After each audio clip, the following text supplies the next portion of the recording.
మన జీవితంలో కొన్ని దశలు చాలా నిశ్శబ్దంగా ఉంటాయి. ఎలాంటి గుర్తింపు ఉండదు, ఎలాంటి ప్రశంసలు ఉండవు, ఎలాంటి ఫలితాలు కూడా కనిపించవు. అప్పుడు మనకి అనిపిస్తుంది, నేను చేస్తుంది వృధానా అని. కానీ నిజమేంటంటే అదే దశలో మన జీవితం లోపల బలంగా తయారవుతుంది. బయటకు కనిపించని ఎదుగుదల లోపల జరుగుతుంది. విత్తనం నేలలో ఉన్నప్పుడు ఎవరికి కనిపించదు, కానీ అదే విత్తనం ఒకరోజు పెద్ద వృక్షంగా మారుతుంది.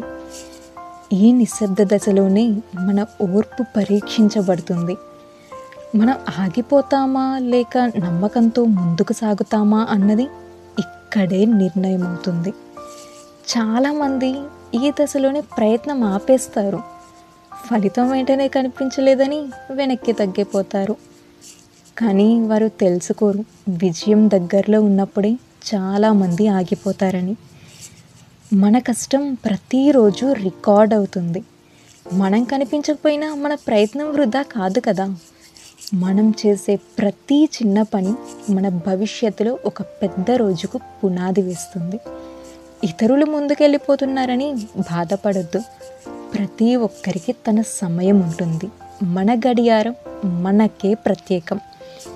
ఒకరోజు అకస్మాత్తుగా పరిస్థితులు మారిపోతాయి. మన పేరు వినిపిస్తుంది, మన విలువ గుర్తించబడుతుంది. అప్పుడు అందరూ అంటారు ఓవర్ నైట్ సక్సెస్ అని. కానీ మనకు తెలుసు, ఆ రాత్రి రావడానికి ఎన్నో నిశ్శబ్ద సంవత్సరాలు ఉన్నాయని. ఎన్నో కన్నీళ్ళు, ఎన్నో సందేహాలు, ఎన్నో ఆగిపోవాలనుకున్న క్షణాలు దాటుకొని మనం అక్కడికి చేరుకున్నామని. కాబట్టి ఇప్పుడున్న దశను తక్కువగా చూడకండి. ఇది మీ తయారీ దశ. మీరు కనిపించకపోయినా మీరు ఎదుగుతున్నారు. నమ్మకంతో, ఓర్పుతో, శబ్దం లేకుండా ముందుకు సాగండి. ఎందుకంటే మీ సమయం వచ్చినప్పుడు మీ విజయం మాట్లాడుతుంది. మీ ప్రయాణమే మీ శక్తి అవుతుంది.